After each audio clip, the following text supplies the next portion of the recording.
এই ভিডিওটা 30শে জুন একটা বলগুনাতে ব্রাইড সাজাতে যাওয়ার গল্প। আশা করি তোমাদের ভীষণ ভালো লাগবে।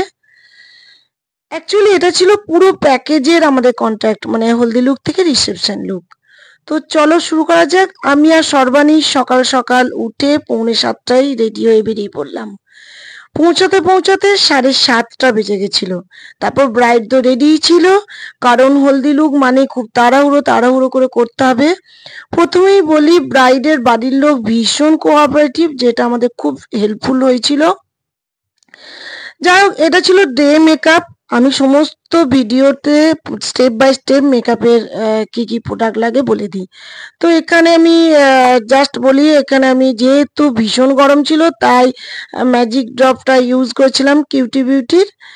আর দেখো, গরম আবার ডে মেকআপ, তার মানে আমি খুব ভেবে চিন্তেই মেকআপটা করেছিলাম। আর সব থেকে বড় কথা, তোমাদেরকে আরেকটা কথা বলি, গলা কান যেন অবশ্যই তোমরা মেকআপটা করবে, নাহলে ভালো লাগে না। তো মেকআপটা কমপ্লিটের দিকে, আর ব্রাইডও ভীষণ হাসি খুশি, মানে এতটাই এনজয় করে মেকআপটা করেছি কি বলবো, দেখো কতটা ভালো লাগছে। তারপর সর্বাণী রেডি করেছিল, ক্রিম্পিং করলো, তার সাথে সাথে আমিও শাড়ি টাড়ি র্যাপিং করে, দেখো কতটা সুন্দর লাগছে। আর ওদের মুখেই আমি শুনে নেব কতটা ওদের ভালো লাগছে। এই বলো বলো কেমন হয়েছে একটু বলো। খুব সুন্দর। হলদি লুক তো কমপ্লিট হলো, এরপর হবে ব্রাইডাল। ওরই মাঝামাঝি টাইমটা আমরা সবার সাথে ঘুরে ঘাড়ে গল্প করে কাটিয়ে দিলাম। তারপর চলে গেলাম লাঞ্চের দিকে।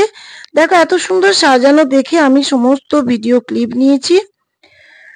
তো লাঞ্চ সেরে এসে ব্রাইড সাজাতে শুরু করলাম। এদিকে লেন্স পরিয়ে দিলাম ব্রাইডের। আমি সমস্ত ক্লিপ নিইনি, জাস্ট আই মেকআপের কিছুটা অংশ আর লাইনার পরিয়ে ব্রাইডকে পুরো রেডি করলাম। তোমরা বলো কতটা সুন্দর হয়েছে, আমাকে কিন্তু কমেন্টে জানিও।